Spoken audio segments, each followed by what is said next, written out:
em tentação, mas livrai-nos do mal. Amém. Ave Maria, cheia de graça, o Senhor é convosco. Bendita sois vós entre as mulheres e bendito é o fruto do vosso ventre, Jesus. Santa Maria, Mãe de Deus, rogai por nós, pecadores, agora e na hora de nossa morte. Amém. Ave Maria, cheia de graça, o Senhor é convosco. Bendita sois vós entre as mulheres, bendito é o fruto do vosso ventre, Filha, vem aqui, por favor. Jesus. Santa Maria, Mãe de Deus, rogai por Santa nós, Maria, Mãe de Deus, pecadores, agora e na hora de nossa morte. Amém.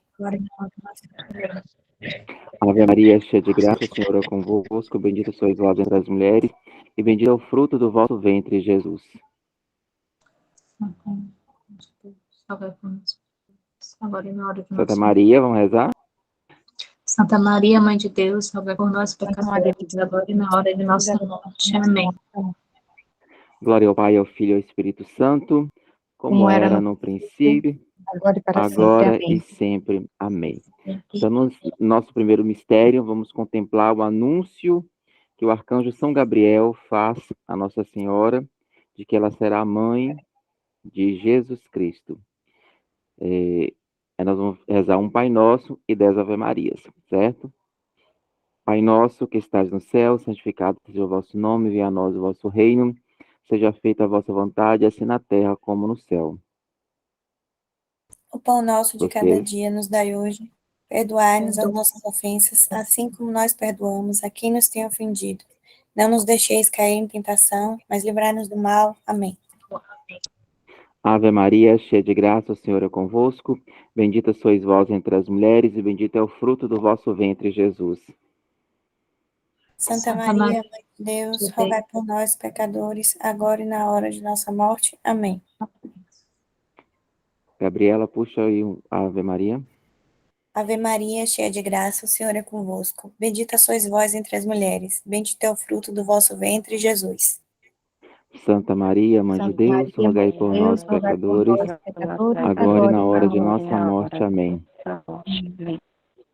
Leane.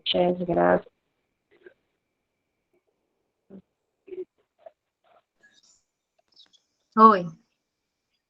Puxa Ave Maria. Ave Maria, cheia de graça, o Senhor é convosco. Bendita sois vós entre as mulheres, bendito é o fruto do vosso ventre, Jesus. Santa Maria, Mãe de Deus, rogai por nós, pecadores, morte. Amém. agora e na hora de nossa morte. Amém. Marília. Ave Maria, cheia de graça, o Senhor é convosco. Bendita sois vós entre as mulheres, e bendito o fruto do vosso ventre, Jesus. Santa Maria, Mãe de Deus, por nós, pecadores, rogai por nós, pecadores, agora e na hora de nossa morte. Amém. Joelza. Ave Maria, cheia de graça, o Senhor é convosco. Bendita sois vós as mulheres, bendito é o fruto de Jesus. Santa Maria, Mãe de Deus, rogai por nós, pecadores, agora e na hora de nossa morte. Amém. Mariana. Ave Maria, cheia de graça, o Senhor é convosco. Bendito sois vós entre as mulheres, bendito é o fruto do vosso ventre, Jesus. Santa Maria, Mãe de Deus, rogai por nós, pecadores, agora e na hora de nossa morte. Amém. Josiane. Obrigada, irmão. Ave Maria, cheia de graça, o Senhor é convosco. Bendita sois vós entre as mulheres, bendito é o fruto do vosso ventre, Jesus.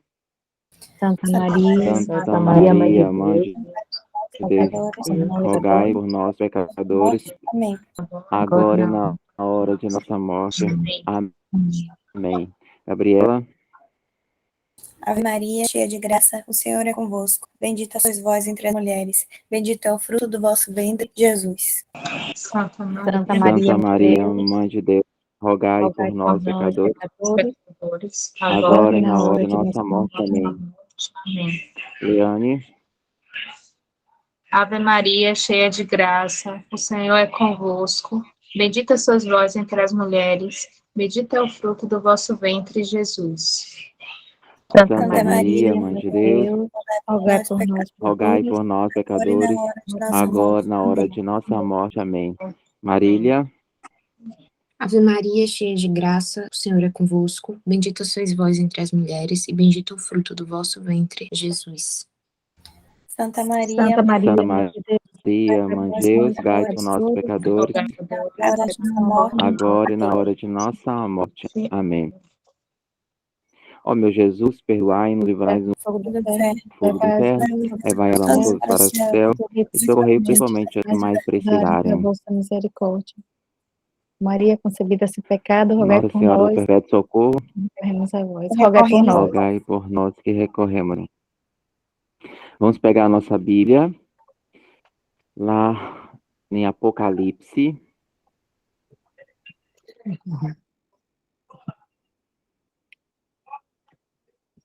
capítulo 1, versículos de 1 a 8.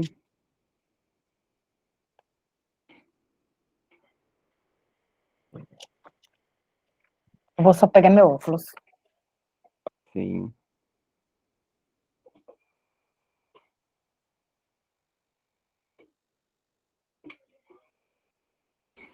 Alguém encontrou aí? Capítulo 1, versículo o quê? Capítulo 1, versículo de 1 a 8. Já achei. Você pode ler para a gente? Posso sim. Revelação de Jesus Cristo, que lhe foi confiada por Deus para manifestar aos seus servos o que deve acontecer em breve. Ele, por sua vez, por intermédio de seu anjo, comunicou ao seu servo João, o qual atesta como palavra de Deus o testemunho de Jesus Cristo e tudo que viu.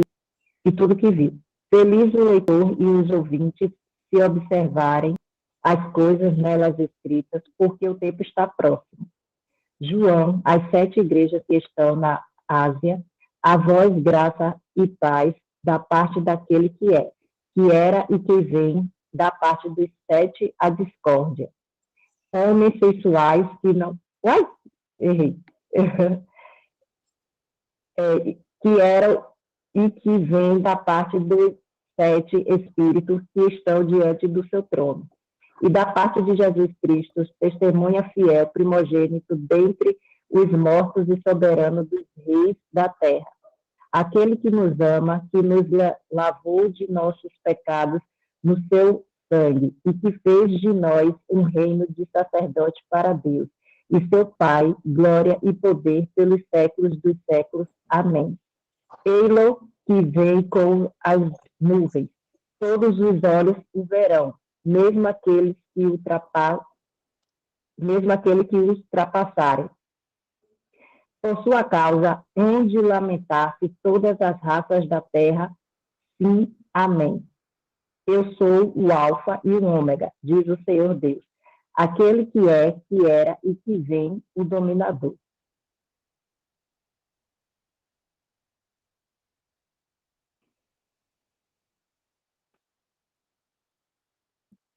E aí, o que vocês entenderam dessa palavra?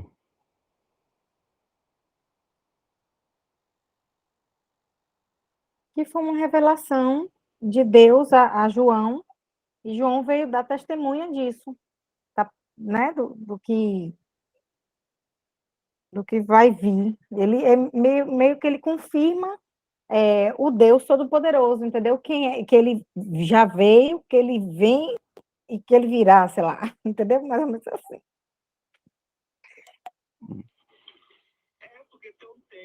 Entendi isso também. É uma revelação, ele anuncia que ele vai revelar, né? Sim.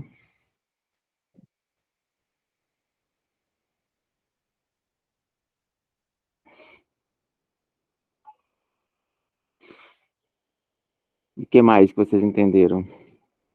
Talvez seja difícil pela linguagem, a forma como está sendo colocada, mas alguma coisa que foi compreendida aí.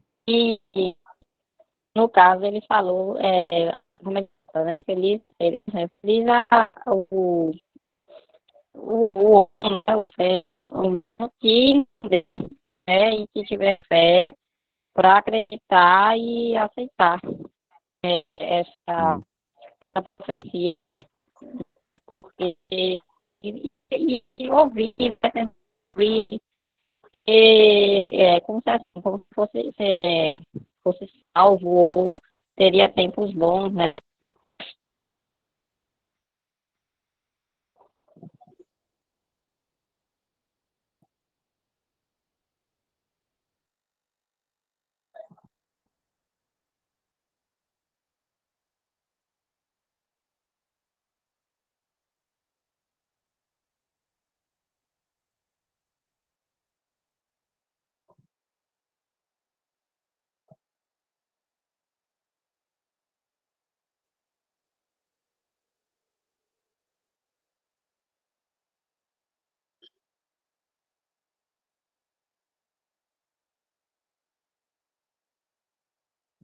Jó, você pode repetir o que você disse, que para mim saiu um pouco picotado. Eu acho que ele travou Oi, ou caiu. Não, eu digo oi, Joelza, quando ela falou, para mim Ah, saiu sim, um tá. pouquinho, aí eu queria que ela repetisse. Eu acho que a internet dela não tá muito boa, que ela tá picotando. A gente não tá entendendo direito o que ela Picotou, aí eu fala. não entendi direito o que ela falou. tá, consegue me ouvir Agora tá agora? melhor. Você tá sem Tá, imagem, tá, José Carlos? Porque Tá bom. vamos, já tá. Então, porque no caso que foi um aviso, né, um comunicado, que no caso não sei, está falando, tá, foi você falou, ele falou profecia para ele está passeando, e aquele que Ainda tá picotando. viu, continua picotando, já. É. Uhum. deixa eu ver, Digita no chat. deixa eu ver Digita aí, no chat. tá, aí, é porque eu Uhum. tô na internet, deixa eu Uhum. ver se é internet. Então fala desse Jesus, né? Revelação de Jesus Cristo. Deus a concedeu a Jesus para ele mostrar aos seus servos as coisas que devem acontecer muito em breve. Então, a revelação de João que ele está fazendo, né? Deus enviou ao seu servo João, o anjo, que ele mostrou estas coisas através dos sinais. Então, o anjo foi apresentado a João e esse anjo revelou certas coisas a João. João testemunha que tudo quanto é palavra de Deus e testemunho de Jesus Cristo. Feliz aquele que lê e aqueles que escutam as palavras dessa profecia. Feliz aquelas pessoas que estão ouvindo o que João está revelando, que foi através do anjo que disse a ele o que Jesus queria. Se praticarem o que nela está escrito, pois o tempo está próximo, ou seja, o tempo de Jesus chegar está próximo. João, ele se dirige a 7 igrejas, que hoje, quando a gente estudar um pouquinho sobre o Apocalipse, a gente vai entender quais são essas 7 igrejas que ele está se dirigindo. Da Ásia Menor. Desejo a vocês a graça e a paz da parte daquele que é, que era e que vem. Quem é aquele que é, que era e que vem? É? Jesus? Isso, muito bem, Jesus. Então, ele está saudando em nome de Jesus as 7 igrejas. Da parte dos 7 espíritos que estão diante do trono de Deus, né? Também se referindo a essa completude, que 7 significa é um número completo. Por que é um número completo? Quando a gente ouvir um pouco sobre um número na Bíblia, no Apocalipse, a gente vai entender o porquê, né? 4 elementos, ou seja, elementos da natureza, que significa humano, com 3 a trindade, que é Pai, Filho e Espírito Santo. Então, a humanidade com a trindade forma a plenitude, certo? Então, 7, sempre quando se referir 7, está querendo dizer essa completude, essa coisa completa, essa coisa perfeita, ali unida. Deixa eu ver aqui onde estava. E da parte de Jesus Cristo, a testemunha fiel. O primeiro a ressuscitar dos mortos, o chefe dos reis da terra, que é o próprio Jesus. A Jesus que nos ama e nos libertou de nossos pecados por meio de seu sangue e que fez de nós um reino um sacerdote para Deus, seu Pai. A Jesus a glória e o poder. Está falando de Jesus, né? Um pouco sobre ele aquele que se entregou. Ele fala mais especificamente, Jesus é aquele que vem com as nuvens e o mundo todo o verá, até mesmo aquele que o traspassaram, né? Aquele que passou aquela espada, né? Nele. E todos os povos do mundo baterão no peito por causa dele. É isso mesmo, assim seja. Eu sou o Alfa e o Ômega, diz o Senhor Deus, aquele que é, que era e que vem, o Deus Todo-Poderoso. E aí, quando se fala, eu sou o Alfa e o Ômega. Quem é o Alfa e o Ômega? O princípio e o fim. Alfa quer dizer isso, né? No alfabeto, né? Alfa é a primeira letra, Ômega é a última, então, o início e o fim, diz o Senhor Deus. E aí, quando se refere Jesus aqui, aquele que é, aquele que era, aquele que vem, é Jesus. Quando no fim refere-se a Deus, também aquele que é, aquele que era, aquele que vem, se referindo a Deus, quer dizer que Jesus também é Deus, Deus também é o próprio Deus, né? Então, é só confirmando a questão do Deus aí, né? E ele, por isso que em muitas igrejas tem também o símbolo do alfa e do ômega, referente-se a Jesus também, né? Então, vocês podem ver até nos altares alguns símbolos com esse alfa e ômega, referindo-se a Jesus, né? O princípio e o fim. Certo? Deixa eu te falar, ele ainda é como se ele, nesse último trecho, ele meio que fala assim, um dos símbolos do Espírito Santo é a nuvem, e ele fala assim, ele vem com as nuvens, aí fala de Jesus e depois vem falar de Deus, né? Exato, isso mesmo. Então, a Trindade sempre presente, né? Muito. É só para dar uma introdução ao que a gente vai falar hoje, qual é o tema que a gente vai falar hoje, o nosso último livro da Bíblia? Quem sabe? Isso mesmo. Então, nós vamos falar um pouquinho sobre Apocalipse, né? Você pode só tirar uma dúvida aqui. Repete para mim a questão do número perfeito 7, o significado dele. Os 4 elementos humanos Da seria natureza, 4 isso? elementos Tá. da natureza. E aí se refere o quê? Ao mundo, ao humano.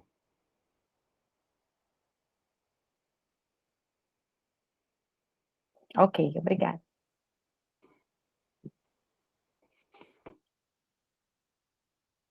E depois a Trindade, né? Que você entendeu, né? Alguém lembra do nosso último encontro? Sobre o que a gente falou? As cartas. Exatamente. Então, nós vamos relembrando aqui, né? Nós fizemos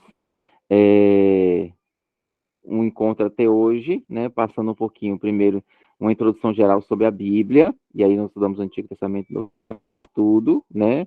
Como é composta a Bíblia, etc., de origem, etc. Depois nós entramos naquele processo de história do povo de Deus, e aí nessa história do povo de Deus a gente pegou lá desde Adão e Eva, fomos passando pelo Antigo Testamento todo, passamos pelos livros do Pentateuco, passamos pelos livros proféticos, livros históricos, o último que foram os proféticos, né?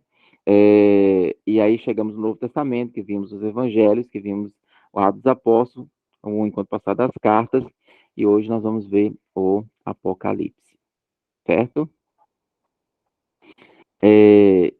Eu não tô conseguindo projetar porque acho que está ruim mesmo, que é do celular. Até o técnico já ligou e falou que está vindo, mas ainda deve um pouco. Mas aí eu vou Não tem tentar problema falar. não, você vai passando, e aí a gente, depois você manda para a gente a aula. Exatamente. Aí a gente vai falando. Poxa, é porque o celular, eu vim votar, né? Com o computador, senão eu passava para vocês. Se alguém tiver com computador e você conseguir mandar e puder passar, pode dar certo. Eu tô com computador, só que eu sou uma anta. Se quiser, eu te de longe. Eu sou uma anta, gente, não dá não. Gente, ó. Não, que eu ia falar, se não fala assim do bichinho, né? Deixa a anta, é bem legal. É porque Tá eles falam dos bichos como uma forma assim, como se não fosse. O bicho não fosse inteligente, alguma coisa assim do tipo, entendeu? O bicho é bem legal. Que ano retrasado foi o ano da anta. Aí a gente fez uma coisa falando assim, eu sou amigo da anta, né? Eu sou uma anta, para o pessoal tentar tirar essa coisinha. Tá, então vamos lá, né? Eu vou falando e tentando ao máximo pegar. Se tiver alguma coisa, me fala que a gente vai, eu explico para vocês, certo? E aí, se o técnico chegar, eu dou uma paradinha, aviso para vocês, vou lá atender, coloco ali para resolver, e aí volto de novo para cá, certo? Então, o que é Apocalipse, né? O livro do Apocalipse, ele retrata um pouco da coragem do testemunho de João, né? O Apocalipse quer dizer o quê? Revelação, né? Este livro, portanto, é uma mensagem reveladora, né, de quem é esse Jesus Cristo na nossa vida, e o autor procura revelar um mistério, que é esse mistério que eu já até falei, né? Do que está acontecendo, do que vai acontecer, porque é como se fosse uma profecia sobre Jesus. Então, o autor, que é João, né? Ele vai tentar mostrar e mistério àquelas pessoas, principalmente destinadas às 7 igrejas da Ásia Menor. Lembra que no texto eu até falava das 7 da Ásia aqui, né, no texto. Então, ele é dirigido para essas 7 comunidades, essas 7 igrejas, né? E também para nós hoje, enquanto cristãos, né, firmes nessa fé em Cristo Jesus. Então, esse livro, João vai tentar fazer essa revelação, né, do que está acontecendo, do que vai acontecer. Deus vai agir na história, julgando e destruindo o mal para implantar definitivamente o seu reino entre os homens. O Apocalipse é de compreensão difícil, né? Como a gente já bem sabe, né? Porque o autor faz largo uso de imagens, de símbolos, de figuras, de números misteriosos, né? Que é o que mais a gente tem dificuldade de compreensão, como também a simbologia de vários animais, etc., né? Isso pode ser facilmente entendido. Vemos que o livro nasce dentro de uma situação difícil. O povo de Deus perseguido e vigiado pelos do poder. E tais circunstâncias não se pode falar claro, principalmente porque o autor pretende mostrar a situação real e traçar uma estratégia de resistência e ação. Ou seja, para essas comunidades que estão sendo oprimidas, né? E nem tudo pode chegar até elas. Então, por isso.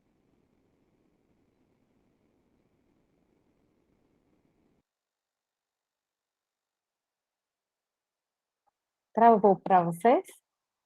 Sim. Travou. Ele recebeu a ligação. É um pouquinho antes desse campo de futebol aí, tem uma entrada, tem uma rua.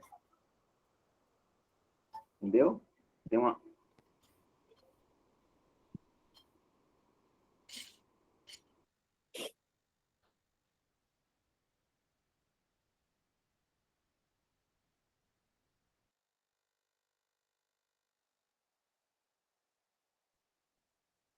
Minha gente, vocês estão aí? Estamos. É porque ele acho que ele está atendendo o técnico que está indo na casa dele, está dando ponto de referência, pelo menos, né? Ele estava no telefone. Não, isso eu vi, mas daqui a pouco eu olhei assim e cada um foi sumindo. Eu falei, gente, será que está acontecendo alguma coisa com a minha internet? Não, estamos aqui. Gente, vocês aguardam só um pouquinho que eu vou ali só atender o técnico que chegou da internet, tá? Vá. Enquanto isso, vamos conversando sobre o livro aí. Vamos conversando sobre o livro, então, aí o que vocês já sabem. Depois vocês me dão uma aula do que vocês conversaram. Isso que eu Pode ia pausar falar. a gravação, que essa parte não precisa, não, gravar.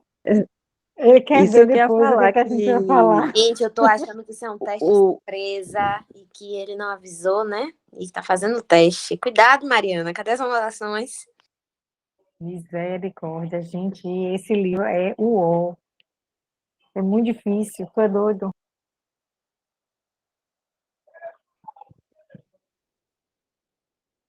O que a gente fez agora do Apocalipse, o capítulo 1, não parece que é o que a gente está vivendo hoje? Parece que a gente está vivendo o Antigo Testamento. E eu tenho para mim que quando as pessoas falam assim que Jesus vai voltar, ele vai voltar não na forma humana, vai voltar na forma espiritual para aqueles que estão preparados. Mas agora ele vem glorioso. É A porque segunda vinda, porque a primeira ele veio humilde, ele veio, né? Mas Uhum. quando ele vier, ele vai voltar na forma gloriosa, não tenha dúvida. Ele tentou implementar, mostrar às pessoas o que era o amor, como é que as pessoas deveriam viver, e as pessoas não viveram. Aí tá todo mundo perdido. Aí agora eu Uma, acho que uma ele vai passagem voltar. emblemática é que, não sei se vocês recordam essa, sobre Lázaro, aquele rico e Lázaro, né? É, Lázaro se alimentava dos restinhos que caíam da mesa, né? Ele era pobre, miserável. E aí o rico morreu e ele morreu. Quando eles, né, chegaram, né, no juízo, Lázaro estava ao lado, não sei se é de Abraão ou de Moisés, alguma figura importante do Antigo Testamento, e o rico, nem nomeado ele era, a gente nem sabe o nome dele, né? E ele pediu permissão para voltar, para avisar os irmãos dele que mudassem de vida. E aí não foi permitido, porque ele falou, seus irmãos têm a Moisés, né? Que veio para anunciar, avisar, dar os avisos, os profetas avisaram. Então, mesmo que uma pessoa morta retorne, né, aos vivos, eles não acreditarão. Então, é o que acontece hoje, né? Tem muita gente que não crê na verdade de Jesus. Desdenha, só quer saber Isso. da vida, né? É isso que você falou, é É. a mesma visão que eu tenho. E quando ele fala assim, ó, eu sou o alfa, o ômega, e aí nem todo mundo está preparado, porque ele pode tudo. E aí ele vai vir em forma de espírito, e só aqueles que estão preparados para receber. Porque quando ele veio na forma humana, e ele se mostrou para todo mundo. Agora não, ele vai selecionar as pessoas. É a minha visão, né? Eu não sei, na verdade, assim, eu não sei se ele vai selecionar, ele vai vir para todos. Na verdade, ele veio para todos e nem todos o receberam, né? Hoje eu estava vendo algo que falava justamente sobre isso. A entrada de Jesus em Jerusalém, no domingo de Ramos, onde todos receberam ele com ramos, fazendo aquela festa, aquela alegria toda. E quando chegou na sexta-feira da paixão, eram as mesmas pessoas que gritavam, crucifica-o, né? Então, assim, essa nossa falta de uma conversão mais forte, mais precisa, mais ligada a Deus, sabe? Porque, assim, a nossa fé é tão pequenininha, tão insignificante, qualquer temporal, qualquer vento, qualquer noite escura, a gente se desespera, a gente esquece que Jesus está no barco da gente. Eu me vejo muito, muito, muito naquele apóstolo Pedro, quando a gente vai vendo a história, a construção dele, né? Como Jesus guiou ele, depois ele foi simplesmente o primeiro papa. Mas a história dele, onde ele nega Jesus, antes de negar, ele meio que foi usado, né? Quando ele fala assim, não, que ele revela aos apóstolos o que vai acontecer na paixão. E aí ele fala, não, Senhor, não vou permitir que isso aconteça, mas na verdade precisava acontecer para que a gente fosse salvo. E aí Jesus fala, afasta-te de mim, Satanás. Então, aí eu fico pensando, né, o quanto eu, Mariana, sou assim. A gente não quer, às vezes, que aconteça uma coisa, mas aquela coisa precisa acontecer, né, para um bem maior. Às vezes que a gente nega Jesus, várias coisas pequenas que a gente não tem nem noção, né? Mas que acaba acontecendo. E aí, já aprenderam tudo sobre o... A gente está contando aqui umas lorotas. Nem a Tô deixando os metade. técnicos, tô deixando os técnicos ali trabalhando e a gente vai trabalhando também. Então Certo? vamos. Voltando lá. Então, o Apocalipse é o quê? É de compreensão difícil, como você estava falando, devido ao uso de imagens, símbolos, figuras e números misteriosos, né? As comunidades a que ele se dirige entendem essa linguagem, porque já tinha essa compreensão dessa simbologia toda. Então, para eles ficou muito mais fácil essa compreensão. Para a gente que não é da mesma época e não faz parte da mesma comunidade, então fica mais um pouquinho difícil compreender, né, o que ele estava dizendo. Dois grandes motivos levaram o autor a dirigir sua mensagem a essas comunidades cristãs, ou seja, essas igrejas da Ásia Menor.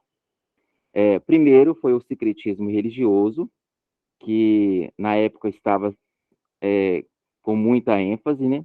E segundo, foi esse domínio, né, romano e a religião imperial. O secretismo religioso, as conquistas de Alexandre Magno, né, e mais tarde a dominação romana, unificaram numerosas nações, misturando culturas, costumes e religiões.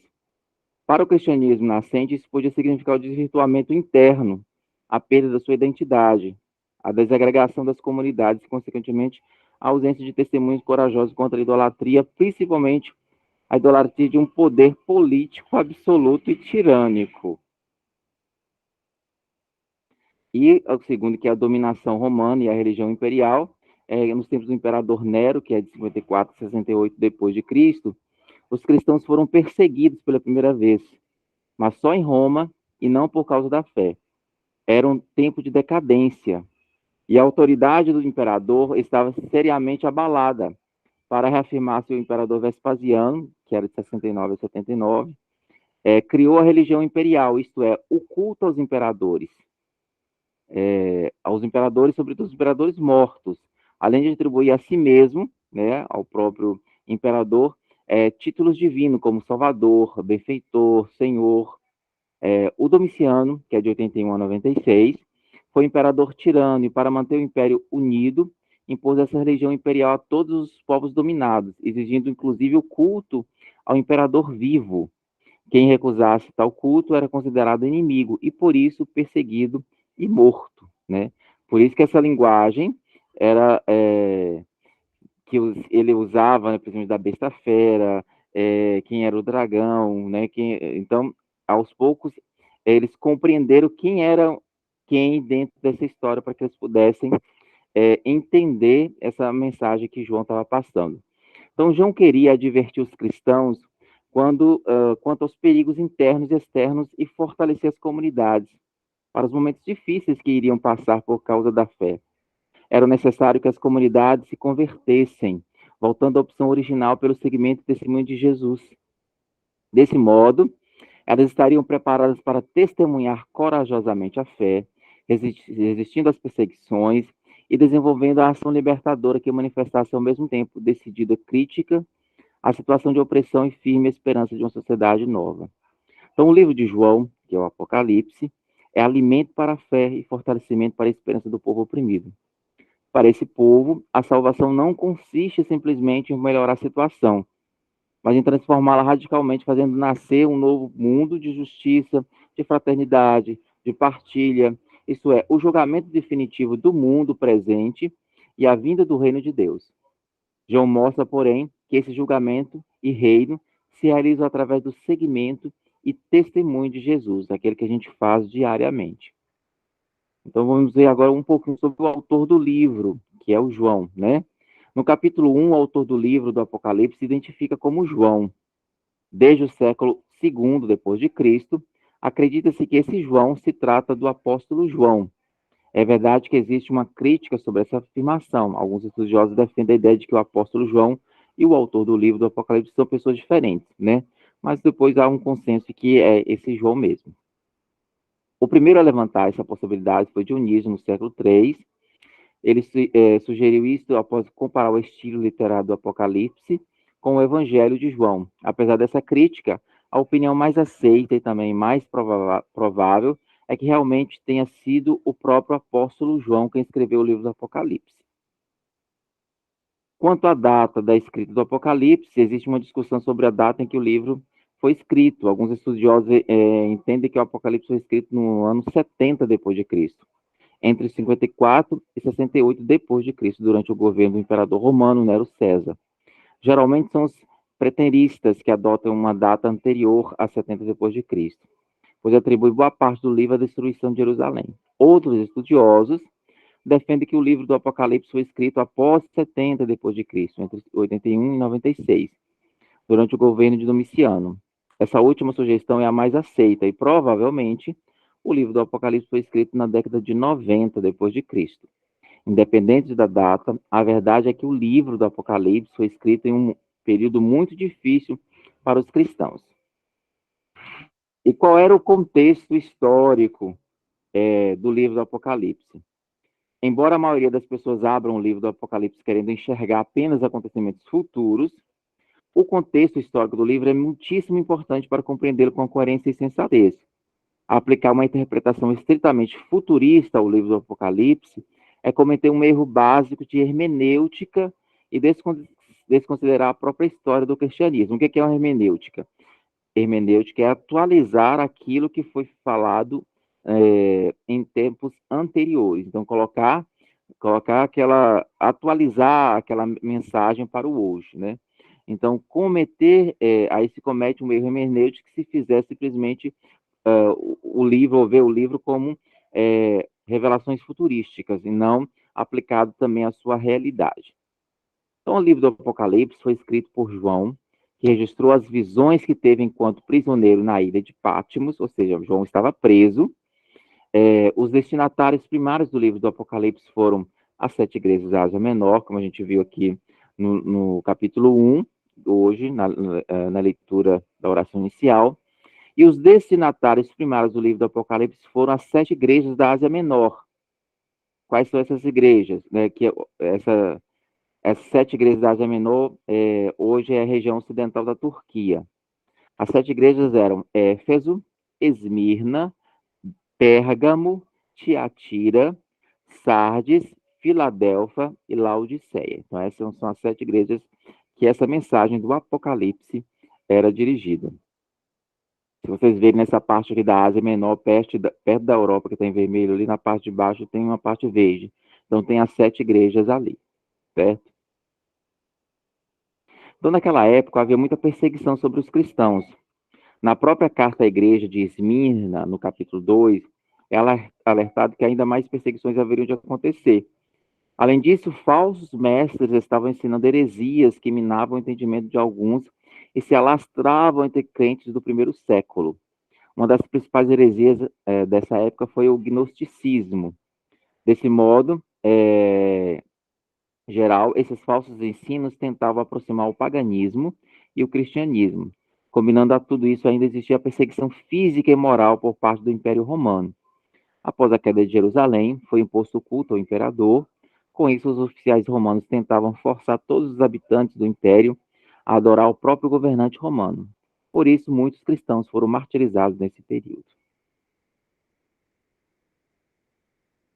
Foi em meio a esse cenário que Cristo deu a João uma série de revelações importantes para os cristãos de todas as épocas.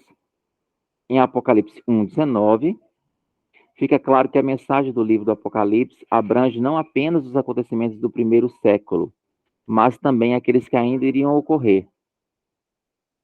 Basicamente, a mensagem do livro do Apocalipse diz respeito a como Cristo está ciente das condições que os cristãos enfrentam neste mundo. Então, ele exorta os crentes a continuarem firmes, resistindo a todas as tentações e dificuldades, pois a vitória já foi garantida pelo próprio Jesus. Por isso, em breve Satanás será derrotado definitivamente e a igreja reinará eternamente com Deus. Dessa forma, o conteúdo do livro do Apocalipse não ficou restrito apenas àquelas 7 igrejas. Ele mostra o reinado de Deus sobre toda a história, culminando em um final triunfante em Cristo.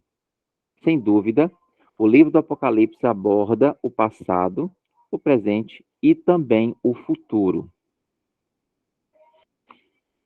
Para quem foi escrito, né, como já disse aí, Os destinatários imediatos do livro do Apocalipse foram as 7 igrejas da Ásia Menor. Os cristãos enfrentavam uma perseguição hostil naquela época por parte dos pagãos, dos judeus e do imperador Domiciano. O próprio apóstolo João havia sido banido para Patmos, essa ilha onde ele estava sendo preso, né? Ilha que servia como exílio penal, né? Então as pessoas que eram condenadas ficavam nessa ilha, devido à intensa perseguição religiosa que existia na época. O objetivo do autor era levar um encorajamento aos crentes que eram diariamente confrontados na sua fé. Nos primeiros capítulos, que é o 2 e o 3, podemos ver um pouco dos problemas que as igrejas enfrentavam localmente. Mas, de modo geral, a igreja de Cristo era atribulada por todos os lados. Assim, Deus transmite a João uma mensagem de esperança e alento, o prenúncio da vitória final contra todo o mal.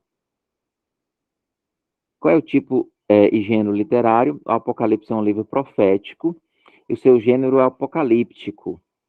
E isso se deve estar claro por leitura antes de iniciar seu estudo do livro. Certamente o Apocalipse não deve ser lido como um texto de gênero jornalístico, dissertativo ou romance, por exemplo. O gênero apocalíptico floresceu no período entre o Antigo e o Novo Testamento e possui características particulares que são o uso da linguagem figurada, riqueza de símbolos e imagens, relatos de visões e sonhos, uso simbólico de números, cores e outros elementos enigmáticos, discursos futurísticos impactantes. Este gênero literário teve seu auge entre o ano 200 a.C. e 200 anos depois de Cristo. No contexto judaico, o gênero apocalipse se expandiu durante o exílio do povo de Israel na Babilônia, no período intertestamentário. Diversos escritos apocalípticos, que são considerados apócrifos, né, foram escritos com o intuito de encorajar e anunciar o fim do sofrimento na chegada de um novo tempo, em que o Messias viria num reino glorioso de paz. Na Bíblia, há outros livros que apresentam alguns traços desse estilo apocalipse, tais como Daniel, Ezequiel, Isaías e Zacarias. São livros proféticos, né? Mas sem a predominância encontrada no Apocalipse. Muitos recursos linguísticos emblemáticos foram utilizados para transcrever a visão gloriosa e transcendente que João teve. Tendo em conta o estilo literário, devemos estar atentos para não tornar literal todos os símbolos e imagens que aparecem no texto. Ou seja, quando se fala dragão, ser dragão mesmo. Quando se fala algo bem específico ali, ser aquela coisa em si, né?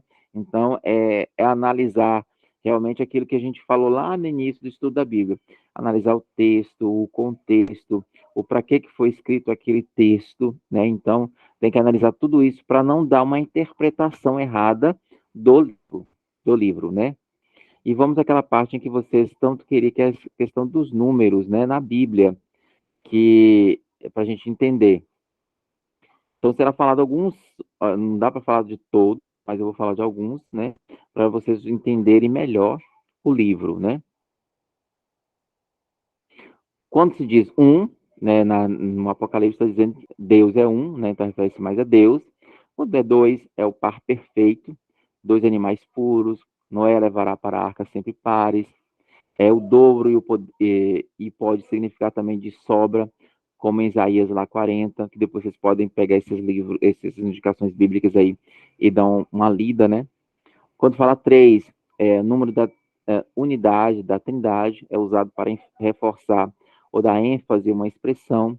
Assim, quando se quer dizer que Deus é santo, repete-se 3 vezes. Deus é santo, santo, santo. Deus abençoa 3 vezes. Vamos lá em números. 3 são os mensageiros que anunciam o nascimento de Isaac. É o número da plenitude, é o número da santidade. 4, número da totalidade, os 4 cantos da terra, os 4 evangelhos, 4 seres vivos, que aqueles seres vivos que cada um se parece, a gente coloca refere-se ao Cristo dentro dos evangelhos, né? Um parece com águia, outro parece com um boi, outro parece com homem, né? 5 dedos da mão, o primeiro bloco da Bíblia, que é a Torá, da lei, que é o Pentateuco, e no Apocalipse pode ser negativo, esse número 5 pode ser algo negativo. 6 é número imperfeito, não chegou à perfeição, que é o número 7. No Apocalipse é repetido 3 vezes, por isso o número da besta é 666, quer dizer imperfeição total, né? Então, é um número imperfeito. 7 é a soma de 4, os elementos da natureza, mais 3, que é a trindade. Por isso é um número perfeito, indica o máximo de perfeição. E aí tem algumas indicações de livros que falam dessa perfeição. Grande quantidade, significa totalidade, indica séries completas, como no Apocalipse, 7 cartas, 7 selos, 7 cabeças. O cordeiro imolado recebe 7 dons. O sábado é o 7º dia. Deus fez a criação em 7 dias. A festa de Pentecostes acontece 7 vezes, 7 dias depois da Páscoa. Cada 7º ano é sabático, que é o descanso para a terra e libertação dos oprimidos. E depois de 7 vezes 7 anos vem o jubileu. Não se deve perdoar, se deve perdoar 7 vezes, não só 7 vezes, mas 70 vezes 7. É importante ver que o Apocalipse aparece a metade de 7, isto é, 3,5. Às vezes disse um tempo, às vezes disse um tempo, 2 tempos, meio tempo, isto é, 3 anos e meio. Também pode ser 42 meses. É igual a 1.260 dias.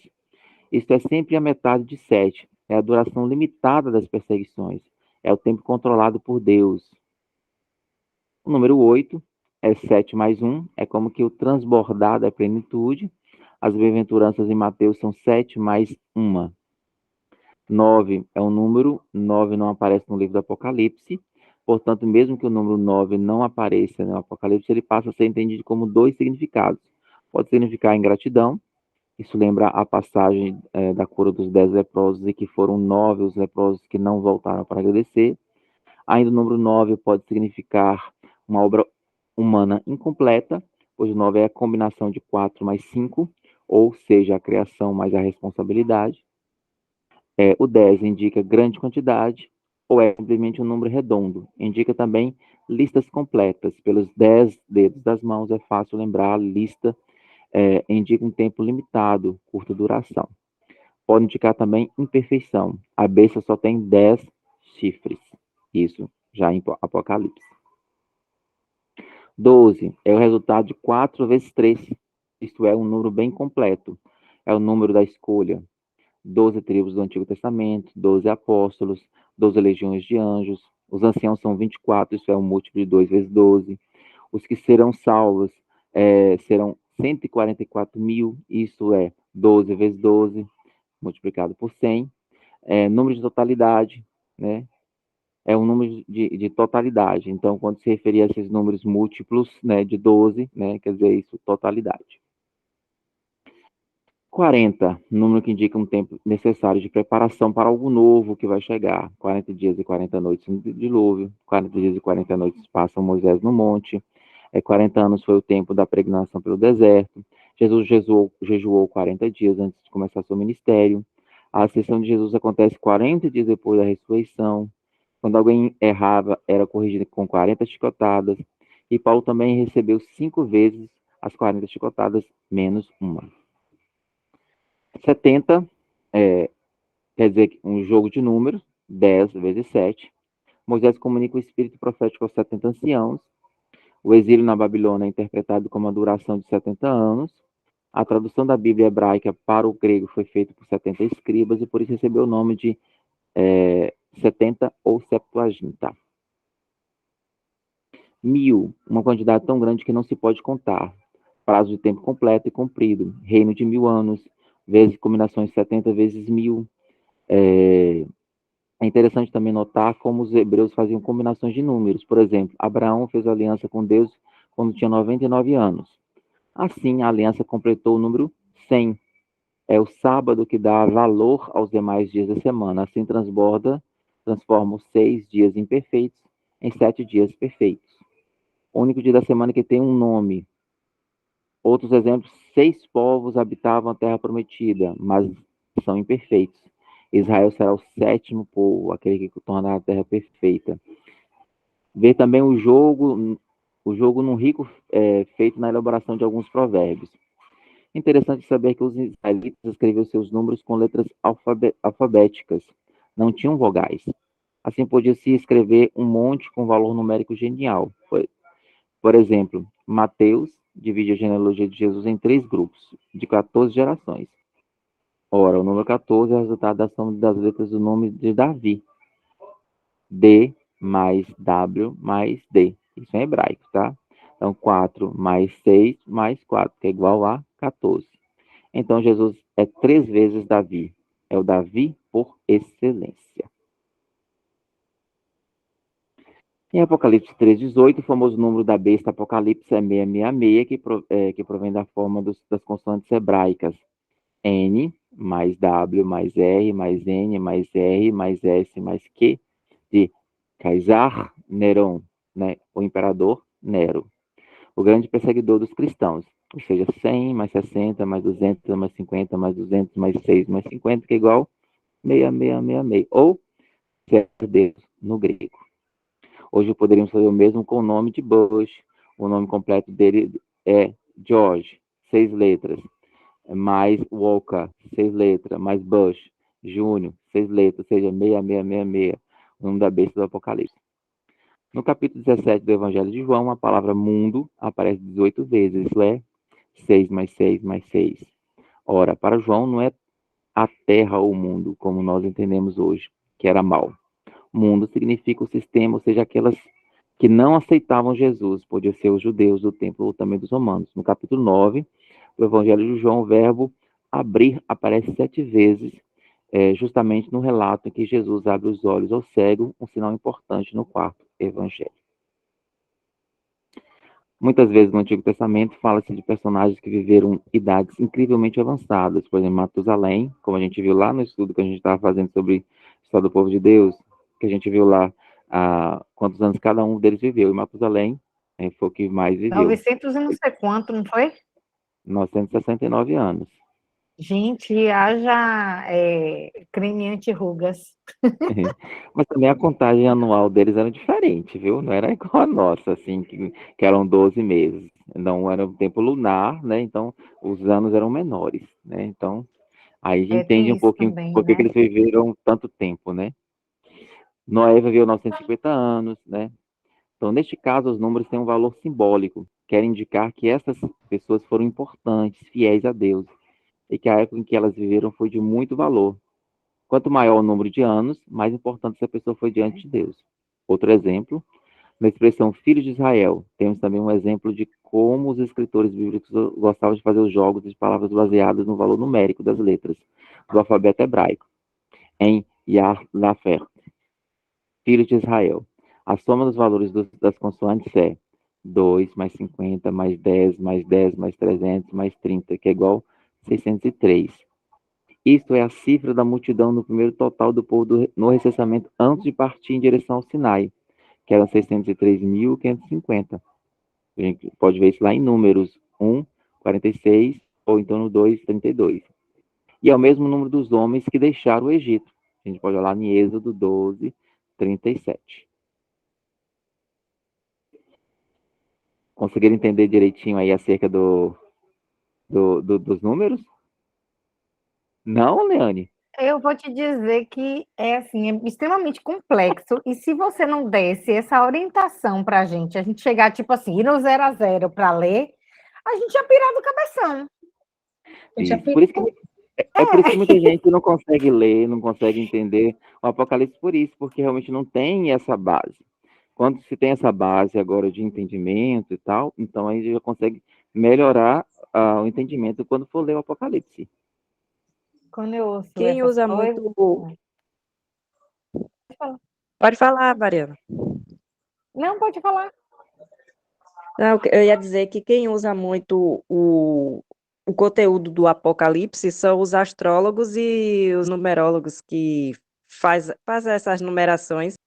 E de acordo com a numeração, aí eles tiram da numeração do significado do Apocalipse. Mas a gente não pode crer em nada dessas coisas, não. Uhum. Não pode, não. Isso aí. Porque porque a nossa interpretação, né, vamos dizer assim, é diferente, e a nossa crença de fé também, né? Porque se a gente colocar a nossa fé na questão da numerologia vamos dizer assim, desse povo, a gente deixa de colocar Deus em primeiro lugar, e o nosso Deus em Eu não, primeiro lugar. Por isso que a gente, eu não sei como é que eles por isso que fazem, a gente, não. É que eu vi na internet que eles usam muito o ah, Apocalipse para chegar no significado dessas coisas aí. Não, mas é bom você falar uhum, sobre isso, porque assim, tem muitos católicos desavisados que não têm noção, acham que, tipo assim, ler o horóscopo não tem problema, entendeu? Mas é você colocar, como o José falou, você está colocando uma criatura, um saber, alguma outra coisa no lugar de Deus, entende? E isso, aí você está indo de encontro ao primeiro mandamento, amar a uhum, Deus acima de todas as exatamente. coisas, entendeu? Então, Deus assume, Sim, sim. exatamente. E aí é importante que a gente, principalmente a questão do horóscopo, que as pessoas têm mais é, ligação, né? Então, algumas pessoas de manhã, a primeira coisa que vai fazer é olhar lá, etc. Então, Não, eu assim, confesso que realmente quando se assim, coloca aquilo.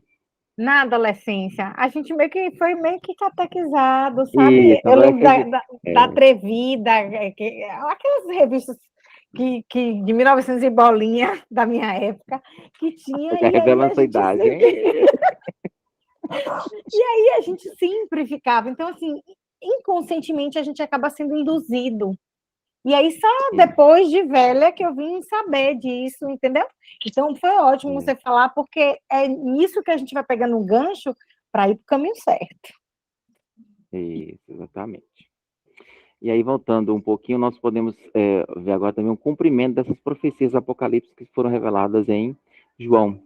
As profecias dadas na revelação de Deus sobre os finais dos tempos já começaram a se cumprir, mas ainda não terminaram, porque começaram naquela época da revelação de João, perpassaram o tempo e até hoje continuam sendo realizadas.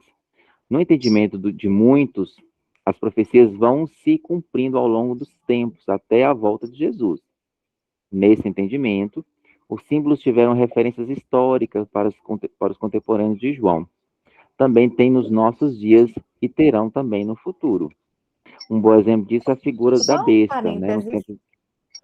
tempo, O que você falou no início de gnóstico, o gnosticismo, uhum, né? É uma coisa que, isso, assim, é bem difícil da gente não fazer essas correlações, porque a todo momento é como se fechassem vários ciclos. A impressão que eu tenho, assim, eu nunca li o Apocalipse, mas assim, a impressão que eu tenho, nos poucos trechos que eu já acompanhei, é que essas coisas meio que se repetem, sabe? E uhum, a gente, como a Bíblia é um livro atemporal, a gente tem a impressão de que está se cumprindo a todo momento da história. Você está entendendo?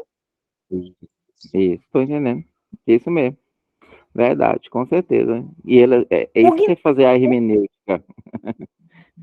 hermenêutica, era é isso, né? É o hermenêutica, é É isso que aqui, ó, isso. gnosticismo é outra coisa. Gnosticismo é crer, é dizer que Jesus Cristo, eles creram que Jesus existiu, mas ele não era Deus. Ah, Tá, só um tipo, minutinho que aqui, acho que viu? tem. Vá. É porque Só um, tem mi- uma religião que tem Jesus só um como minutinho aqui, viu, um gente? Que eu vou atender profeta, o né? técnico aqui, viu? Vá em paz. Tem um que acredita em Jesus, mas não. Islã, Jesus é um profeta. Ele É... é um profeta. Ah, tá. Crer em Jesus, não como Deus. Agora, fechou. Agora, esse negócio de hermenêutica, isso aqui, pira do cabeção, viu? Pira mesmo. Porque imagine, assim, a impressão que eu tenho é que é como se isso tivesse sendo uma coisa cíclica que vem ocorrendo e meio que se repetindo, né? Porque quando você lê, você tem certeza que é para esse momento. Aí você para pensar, por exemplo, nas pessoas que viveram a época de Hitler. Hitler, ele foi um dos anjos endemoniados, né, É. não? E aquelas pessoas que viviam ali, que viveram, que estavam ali perto, vivendo tudo aquilo, não tiveram essa impressão de Apocalipse também? Com certeza, com certeza. né? São coisas muito Quem está doidas de serem vivendo hoje, quem tá vivendo hoje o Hitler é Putin, né? Se você observar. Sim, sim, sim, sim, sim. E aí a gente fica assim, né? Quando ele falou da hermenêutica, eu ainda botei aqui, atualizar a mensagem para tempos presentes, né? Significa atualizar a mensagem. Então aí eu falei, poxa, mas a Bíblia ela já é atemporal. Vários momentos que você lê, às vezes até as parábolas, aquilo faz sentido para a sua vida, para as coisas que você vê no mundo. Como não fazer isso?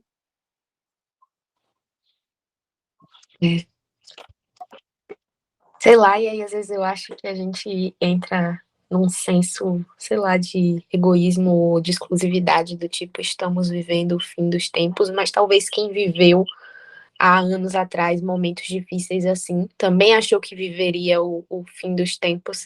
Às vezes é como se a gente tentasse entrar numa posição meio de que a gente é Deus e que a gente define as coisas, sei lá, estamos vivendo isso ou não sei. Eu sou devota de Padre Pio. Vocês conhecem a história dele? Também Não, sou. eu conheço, mas não a história.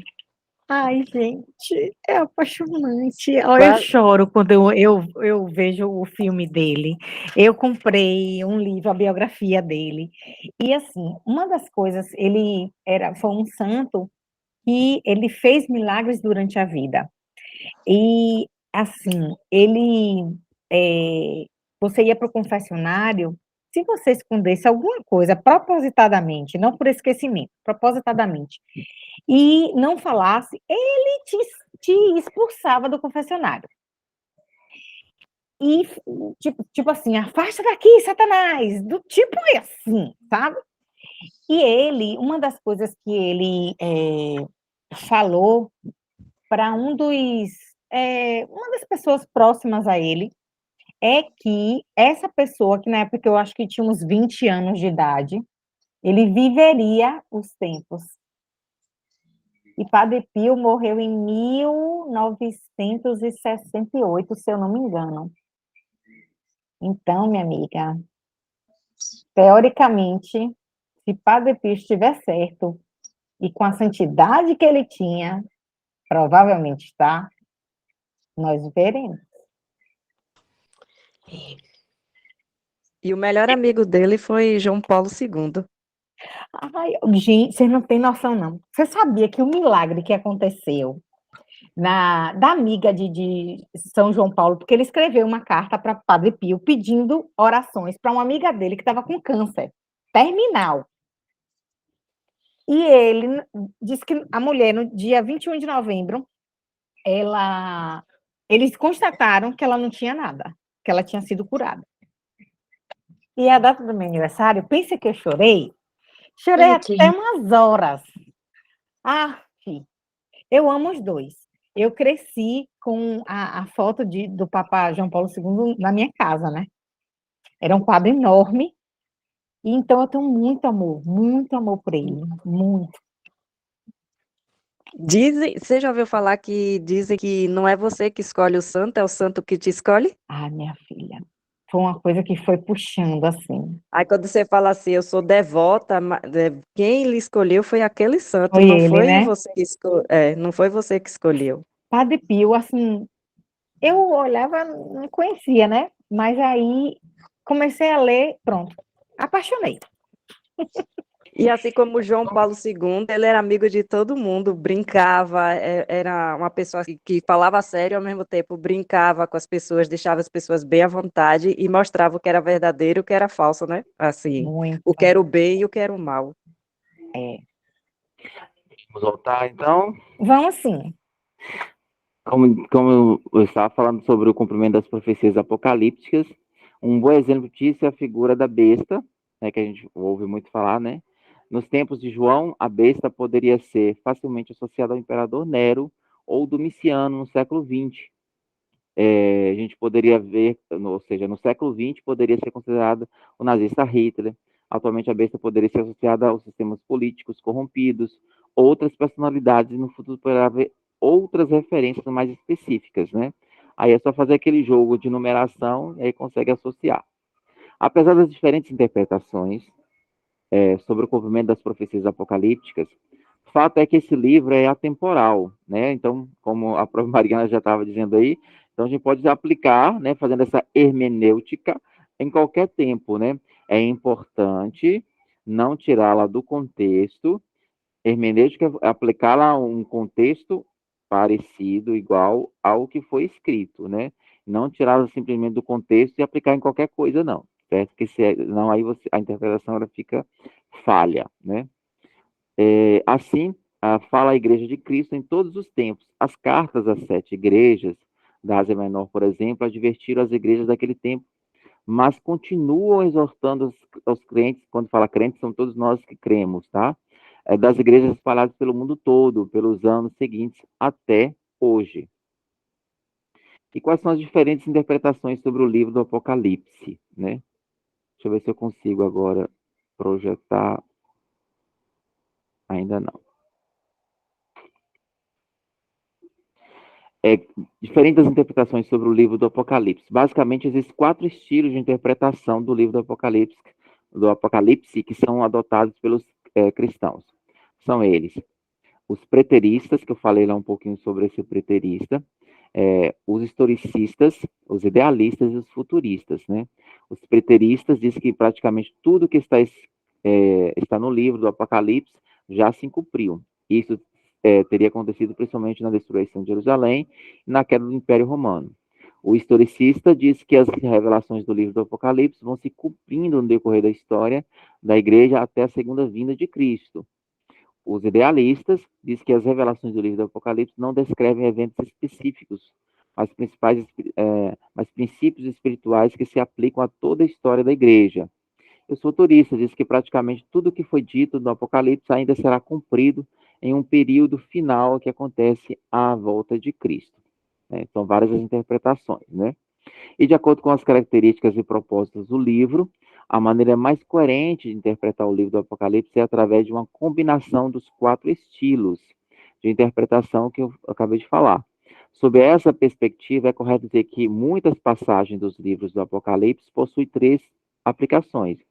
Elas tratam de eventos específicos do século I, de acontecimentos que se deram ao longo da história da igreja, e também fazem referência ao período da crise final que acontecerá à segunda vinda de Cristo. Quais são as posições acerca do milênio no livro do Apocalipse? Outro ponto que é alvo de muitas discussão no livro do Apocalipse é o reinado de Cristo durante 1000 anos, conforme citado no capítulo 20. Sobre esse período, existem basicamente 3 interpretações, que são as pré-milenistas, as pós-milenistas e amilenistas, né? As pré-milenistas defendem que esse período acontecerá após a segunda vinda de Cristo, que pensa assim, diz que Jesus reinará literalmente sobre a terra durante 1000 anos. Outros acreditam que os 1000 anos se referem simplesmente a um longo período de tempo. Dentro desse grupo há os pré-milenistas históricos e os pré-milenistas dispensacionistas. Pós-milenistas, né, acreditam que o milênio se refere a um período final da história da igreja na Terra. Nesse período haverá paz e prosperidade sem igual, a maioria das pessoas será convertida através de uma evangelização global. E a milenistas entendem que o livro é um reinado espiritual que ocorre com a igreja na Terra pregando o evangelho, com os santos que já partiram e que reinam com Cristo no céu. Para os amilenistas, esse período foi iniciado na primeira vinda de Cristo, onde Satanás teve seu poder limitado através da vitória de Cristo na crucificação e ressurreição. A maioria dos amilenistas também defende um período final de grande tribulação sobre a terra. Esse período acontecerá antes da segunda vinda de Cristo. É importante dizer que nenhuma das opiniões acima nega a volta de Cristo. Elas apenas discordam entre si da ordem cronológica dos eventos futuros dessa vinda de Cristo. Seja como for, o importante é que todos concordam com 3 verdades principais. Cristo voltará, os ímpios serão julgados e condenados eternamente com Satanás e seus anjos, e o povo de Deus viverá eternamente com ele. Então, essas 3 verdades, independente de qual uma delas aí, ela vai acontecer. E podemos ter diferentes formas de leitura do Apocalipse. Existem basicamente duas formas de leitura e a organização do livro do Apocalipse. São elas, leitura progressista e leitura recapitulativa, também conhecida como paralelismo progressivo. A leitura progressiva ou sucessiva organiza o conteúdo do livro do Apocalipse como eventos sucessivos e cronológicos. Já a leitura recapitulativa divide o conteúdo do livro do Apocalipse em seções que recapitulam os mesmos eventos.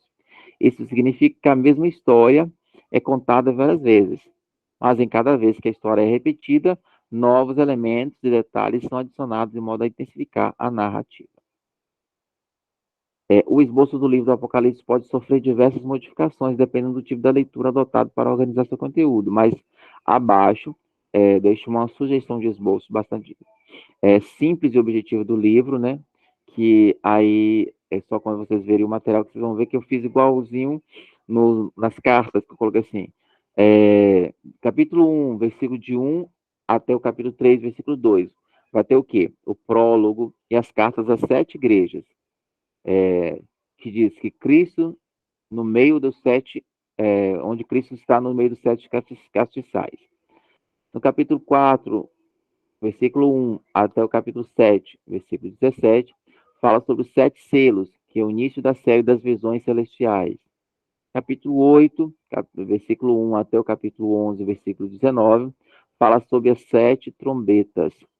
Capítulo 12, versículo 1 até o capítulo 14, 20, fala sobre o nascimento de Cristo e o dragão perseguidor, que é aquela mulher e o dragão, né, que é uma passagem bem conhecida, né, que sempre se lê em algumas festas de Nossa Senhora. No capítulo 15, versículo 1 até o 16, versículo 21, fala sobre as 7 taças. No capítulo 17, versículo 1 até o 19, 21, fala sobre a queda da Babilônia e a punição sobre as bestas. E no capítulo 20, versículo 1 até o capítulo 22, versículo 21, fala sobre o reino dos santos e o juízo final, inclui as exortações finais e o encerramento do livro.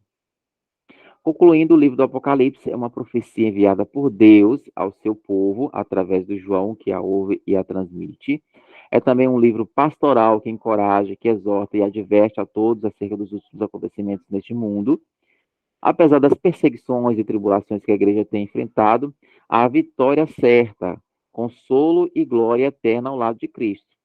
Para os descrentes, há um convite para o arrependimento e fé, mas também um alerta para o risco da eternidade longe de Deus. O Apocalipse é um convite para se conhecer mais a Cristo, testemunhar dele ao mundo e estar preparado para a sua vinda. Temos na Bíblia Sagrada a preciosa revelação do Pai e tudo o que precisamos saber sobre os tempos finais. Em linhas gerais, né, o livro do Apocalipse assegura-nos que Deus é soberano sobre o universo e tem um plano para a sua criação, ou seja, que tem um plano para cada um de nós. Jesus tem o controle sobre toda a história da humanidade, que podemos ter a certeza da vitória de Cristo e do seu povo contra o mal. Deus conhece o sofrimento dos seus filhos e promete recompensá-los. O juízo de Deus se manifestará na história, ou seja, os opressores do povo de Deus serão julgados.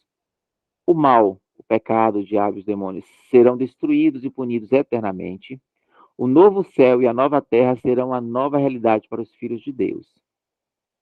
Nessa segurança gloriosa, podemos nos desprender desse mundo, tendo clareza sobre tudo que Deus revelou e ser abençoado pela esperança futura com Cristo. Para isso, devemos nos dedicar à leitura contextualizada e sóbria do Apocalipse, atentando-nos para a interpretação que a própria Bíblia dá de si mesma. Então, o Apocalipse, aliado a outras referências bíblicas, nos esclarece acerca dos tempos do fim. Certo? Alguma dúvida? Eu quero ver agora as dúvidas de vocês. Eu queria saber sobre as simbologias da taça, porque você foi falando aí sobre cada, né? Aí eu queria saber, assim, porque você tinha falado a simbologia dos números, as taças significam o quê, por exemplo? Sempre quando se fala do 7, vamos pegar lá Os selos. Vamos pegar lá o texto, a leitura em si, onde fala, porque aí a gente pode colocar mais, como eu falei, né, a gente tem que estar contextualizado, né, para não dizer coisa além do que realmente está dizendo a palavra, que se eu disser, eu estou dizendo coisas da minha cabeça e não do que Deus está realmente dizendo, né? Então, eu prefiro que a gente leia e a gente vai entender o que está dizendo lá, certo? E aí, então, lá diz que as 7 taças, né, que você falou, Isso, do capítulo 15, sim. né? Preparação do julgamento definitivo, né?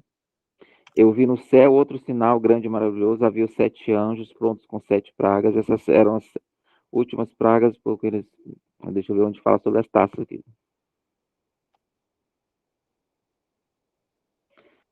Sobre esse mar estavam de pé todos aqueles que veneraram a besta, a imagem dela e o número do nome da besta. Os vencedores seguravam as harpas de Deus e entoavam o cântico de Moisés, o servo de Deus, e o cântico do Cordeiro. Grandes e maravilhosas são as tuas obras, Senhor Deus. Depois disso, vi abrir-se o templo da tenda do testemunho que está no céu. Saíram do templo os 7 anjos com as 7 pragas. Os anjos estavam vestidos de Aqui, linho puro. no 16, versículo 8, o quarto anjo despejou sua taça no sol. 16, Capítulo 16, versículo 8. Na verdade, o capítulo 16 já fala sobre as taças, né? Depois ouviu do templo vinha uma voz forte que dizia aos 7 anjos: Vão, despejem pela terra as 7 taças do furor de Deus.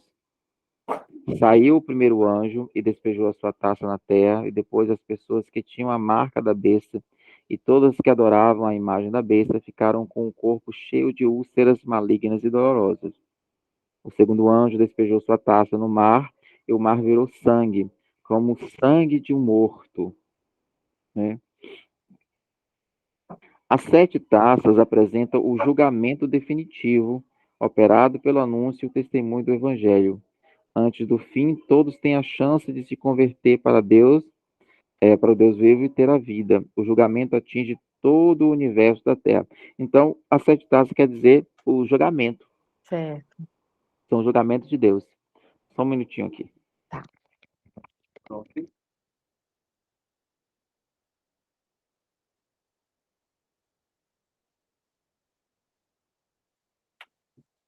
Pronto.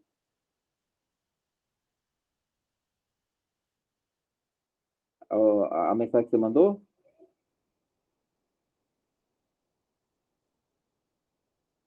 Tá bom, dou sim.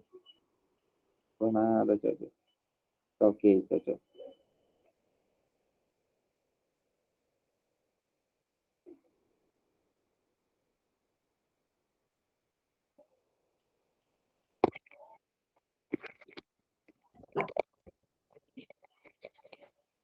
Entendeu, Mariana? Entendi.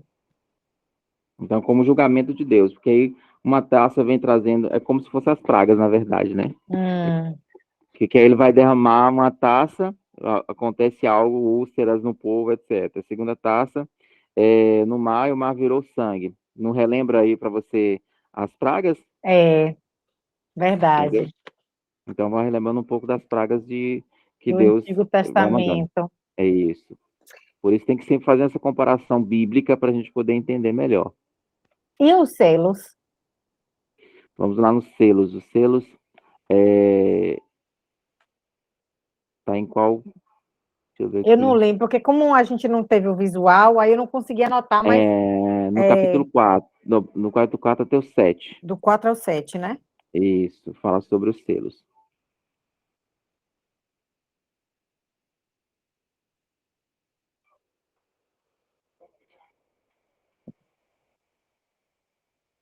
Capítulo 6, não?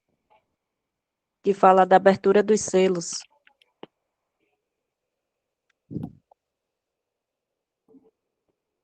Isso. Então, olha lá, a história do homem. Vi quando o cordeiro abriu o primeiro dos 7 selos.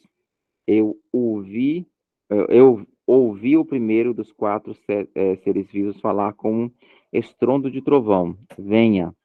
Vi então quando apareceu um cavalo branco. O cavaleiro tinha um arco e deram para ele uma coroa. Ele partiu vitorioso e para vencer ainda mais. Vi quando o cordeiro abriu o segundo selo e ouvi o segundo ser vivo dizer: Venha. Apareceu então outro cavalo vermelho. Seu cavaleiro recebeu poder para tirar da terra a paz, a fim de que os homens se matarem uns aos outros, e entregaram para ela uma grande espada. Vi quando abriu o terceiro selo e ouvi o terceiro ser visto dizer: Venham. Apareceu então um cavalo preto. O cavaleiro tinha nas mãos, né? Que aí fala sobre todos eles, né? Esses capítulos 6 e 7 são simbólicos, pois o livro ainda não está aberto. Temos aqui um resumo de todo o Apocalipse. João mostra que é a história do homem e como ela está em poder do ressuscitado, e o caminho para o julgamento e a salvação, né? Os primeiros 4 selos apresentam a história do homem dominada pelo mal. A fome, a fonte do mal é a ambição do poder e a conquista, que é o primeiro selo, que geram a guerra e a competição. Segundo selo, o racionamento e a fome. Terceiro selo, e por fim, a doença e a morte, que é o quarto selo. Em meio ao mal, os cristãos são perseguidos e mortos como Jesus. Eles pedem que Jesus faça justiça, julgando o mal e salvando. Deus, porém, espera que todo o seu povo esteja reunido. E aí tem outra simbologia aqui, né? Então, os selos são o quê? A dominação do mal, pelo mal. São quantos no total? São 7. 7 selos no início da série das visões celestiais.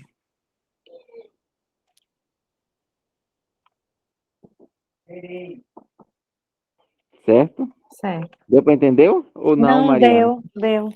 É porque, assim, o bom seria se a gente, quando receber o material, que aí eu vou ler e vou, né, tentar mergulhar, né, em águas profundas. Se eu me afogar, aí eu te ligo. Qualquer coisa, manda mensagem aí, a gente vai resolvendo. Porque isso aqui, meu amigo, vai ser muito difícil, vai ser briga em cima de briga, viu? Mas com a base que vocês tiveram hoje, já dá para Já poder... melhora. Já melhora o entendimento, né? E se vocês também lerem os rodapés também na Bíblia, vão te ajudar. Dependendo da Bíblia que vocês tiverem, tem umas Bíblias que são mais para estudos. Tem uma Bíblia chamada de Peregrino, tem uma Bíblia chamada Tebe, que ela é ecumênica, tem uma Bíblia chamada Jerusalém. São edições de Bíblias que são católicas, né, que pode ser a Tebe, que é ecumênica, então pode ser usada por outras religiões que têm união com a Igreja Católica. Mas as outras Jerusalém e Peregrino são católicas mesmo, então são próprias para estudos. Então, eles também têm as explicações boas no rodapé sobre cada um desses textos. Se tiverem oportunidade. Eu tenho aqui a da CNBB e tenho a da Pastoral. A da Pastoral tem bastante rodapé. Isso, a Pastoral é muito boa, porque a linguagem é mais fácil.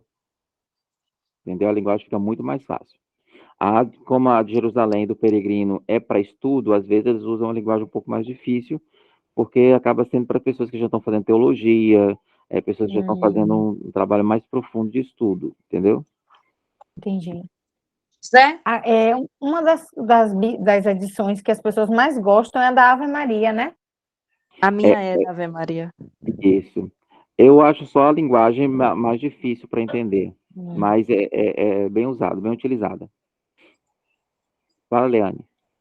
Você falou sobre as orientações sobre os números, né? Sim. Eu queria saber, tem alguma orientação para quando a gente for ler o livro quanto aos animais? Eu vi falando aqui dragão, rã, serpente. O dragão, alguns Cordeiro. animais têm simbologia, sim. O cordeiro é o próprio Cristo. O dragão seria aquele que persegue, se na época seria o imperador, né? Ou a besta fera, né? Então aí... Ela seria um paralelo com o Antigo Testamento, a serpente primitiva. É isso? Aquela... eu não diria que seria a serpente, porque a serpente em si, ela trouxe o pecado, né? O pecado da desobediência, ela levou as pessoas a cometer esse pecado. O dragão não, o dragão ele persegue, ou a besta-feira, eles perseguem e matam mesmo as pessoas pela a questão do ser cristão, do acreditar em Cristo. E no princípio, ela só desvirtuou, só, né? Ah, Só- Eu entendi vou colocar agora. entre aspas, né? Só Ele desvirtuou a persegue questão. o convertido, não Isso, busca, não contamina o pecador, vamos assim dizer, não é isso? Porque uhum, a serpente, ela contaminava a pessoa para ela se tornar isso, pecadora, mas o exatamente. dragão, ela persegue quem não se converte Não, quem já a se ela. converteu. Não, não se Quem não converte se a converte a ela. ela, isso, exatamente. Quem não se Entendi. subjuga a ela. Mas alguns animais têm, viu? Tem simbologia, sim. Certo, Hã? Leane? Han tem que olhar Eu o gostei, contexto aí. eu gostei de todos os livros apresentados falando da Bíblia, mas o que mais me prendeu foi o da Apocalipse, porque eu lembro quando foi de 99 para 2000, a confusão que a Terra virou, que disse que a Terra, quando virasse, ia se acabar, que era o Apocalipse vindo e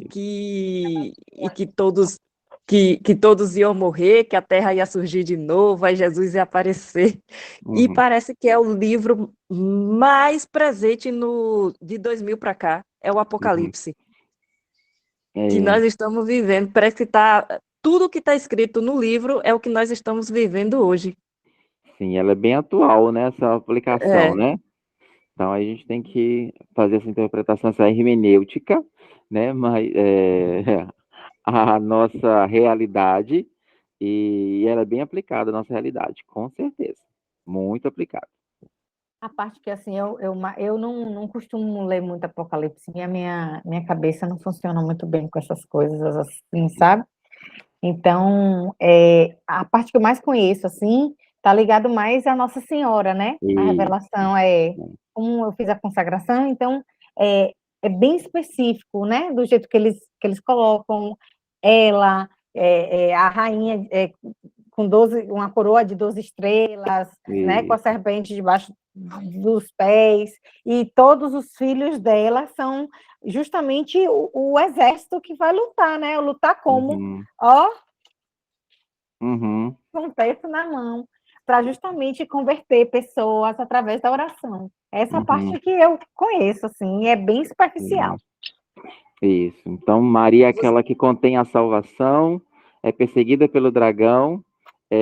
Maria é aquela que contém também a promessa Tribos, isso. das 12 tribos, né? Que é as 12 estrelas, né? E ela é aquela que, sem pecado, A por isso que ela pesa, original, por isso que ela pisa na cabeça da da serpente, porque serpente. ela é aquela pura santa, que realmente assim, não tem como a gente conceber, por exemplo, Deus sendo Deus, ele escolheu uma pessoa que fosse em pecado para poder conceber o seu O filho, filho né? dele. Então, assim, tanto que muitos até evangélicos não têm essa devoção à Nossa Senhora, criticam e tal, fala que era uma mulher comum, mas é impossível para Impossível. uma lógica de Deus, vamos dizer assim, né? Ele escolher alguém que contivesse. Então, Deus escolheu Maria, a separou do pecado para exatamente ela conceber aquilo que é muito sagrado, que é o próprio Cristo. Então, é um sacrário vivo, realmente, puro, e sem pecado original para poder gerar esse ser que nós amamos tanto, que é o próprio Cristo. Verdade. tem um livro bom também, mas de um brasileiro, o autor é brasileiro, Eduardo alguma coisa, que fala da Batalha do Apocalipse.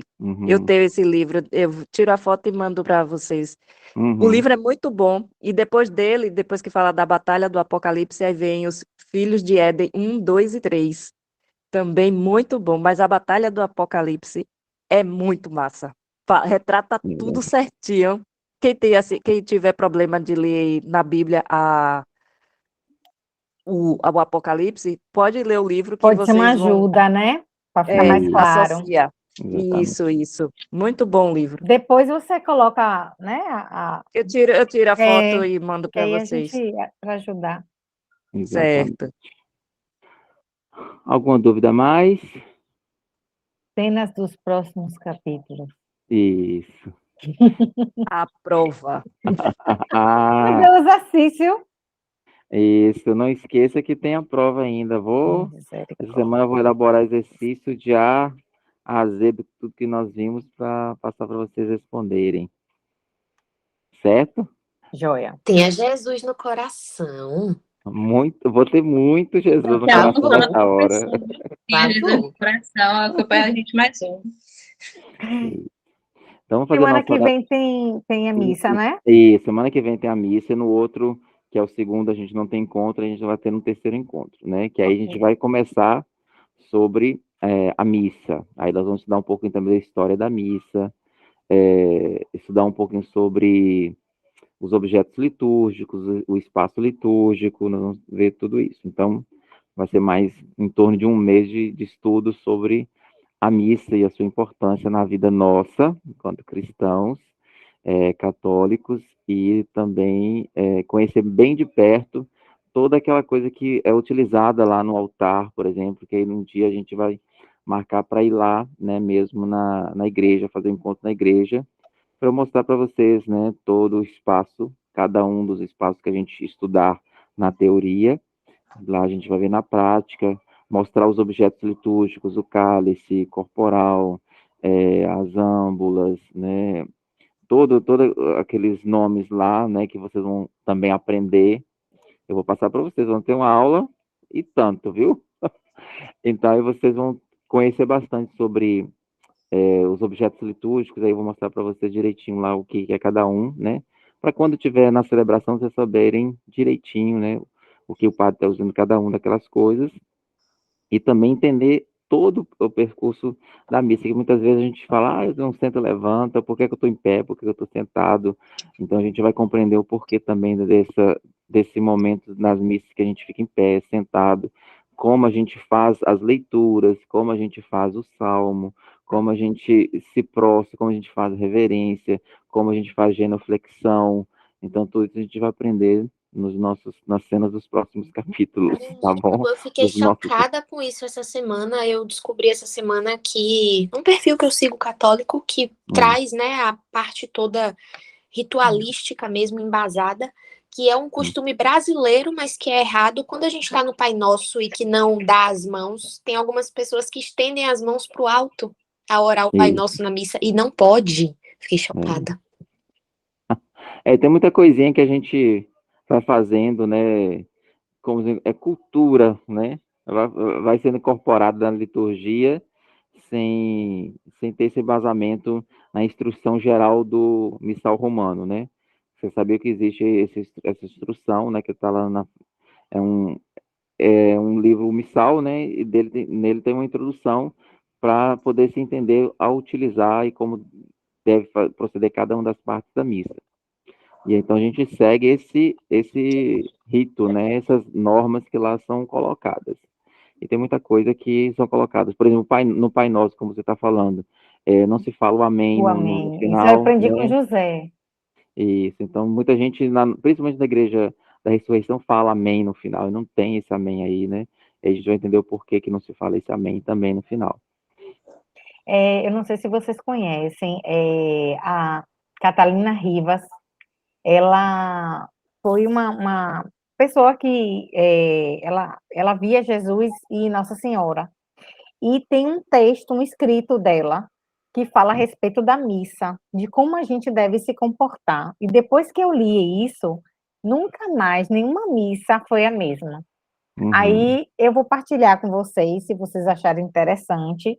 Aí vocês, né? Coloca lá no grupo e a gente vai Vou lendo. colocar. É muito gostoso de ler e, assim, muda muito a perspectiva da missa, né? De cada momento, o que a gente tem que fazer, como a gente tem que se portar. Sim. Então vamos para a nossa oração final. Vamos pegar aí Apocalipse 12.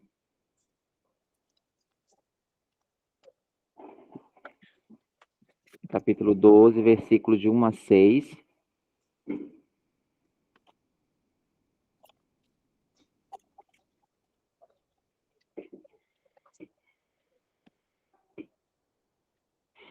Quem pode ler para a gente aí?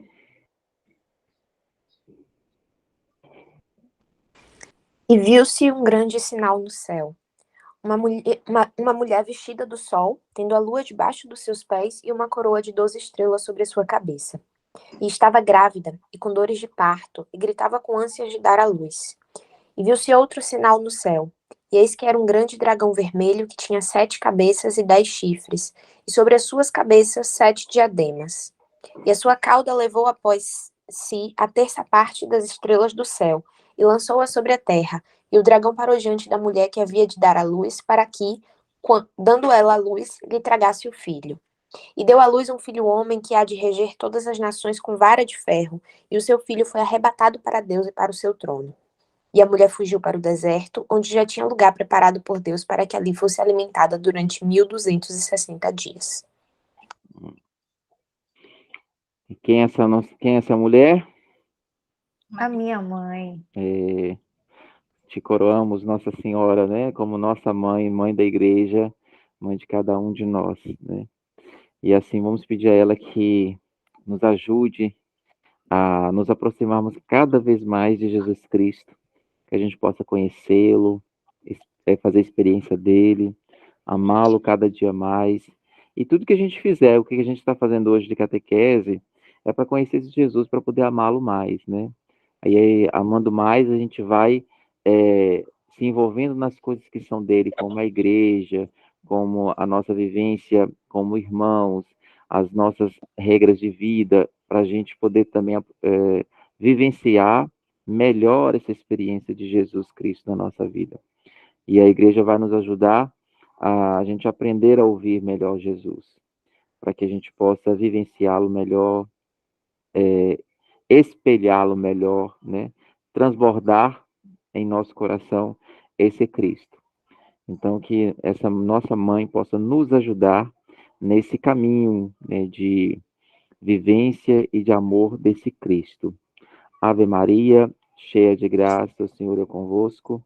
Bendita sois vós entre as mulheres, e bendito é o fruto do vosso ventre, Jesus. Santa Maria, Mãe de Deus, rogai por nós, pecadores, agora e na hora de nossa morte. Amém. Pai nosso que estais no céu, santificado seja o vosso nome. Venha a nós o vosso reino, seja feita a vossa vontade, assim na terra como no céu. O pão nosso de cada dia nos dai hoje, perdoai as nossas ofensas, assim como nós perdoamos a quem nos tem ofendido, não nos deixeis cair em tentação, mas livrai-nos do mal. Amém. Amém. Salve, Rainha, Mãe de misericórdia, vida, doçura, esperança nossa, salve. A vós brandamos, degredados filhos de Eva, a vós suspiramos, gemendo e chorando neste vale de lágrimas. Eia, pois, advogada nossa, e esses vossos olhos misericordiosos a nos volvei, e depois desse desterro mostrai-nos Jesus, bendito o fruto do vosso ventre, ó clemente, ó piedosa, ó doce sempre Virgem Maria. Rogai por nós, Santa Mãe de Deus, para que sejamos dignos das promessas de Cristo. Que o Deus da vida e da sabedoria nos abençoe, em nome do Pai, do Filho e do Espírito Santo. Amém. Até sábado que vem, a missa, certo? A gente se encontra lá na igreja, tá? Me procurem lá, né, para a gente poder se ver, certo? Tirar fotinha no final, não esqueçam disso. Gente, obrigado, viu? E até a próxima. Jesus abençoe. Amém. Tchau, tchau. Boa noite Queridos, a fiquem com todos. Deus. Tchau, bom final de Amém. semana Bom a final de todos. semana, uma boa semana para Tchau, vocês. lindas. Tchau, tchau. Beijos. Tchau, tchau. Tchau, tchau. Obrigada, José. Por nada.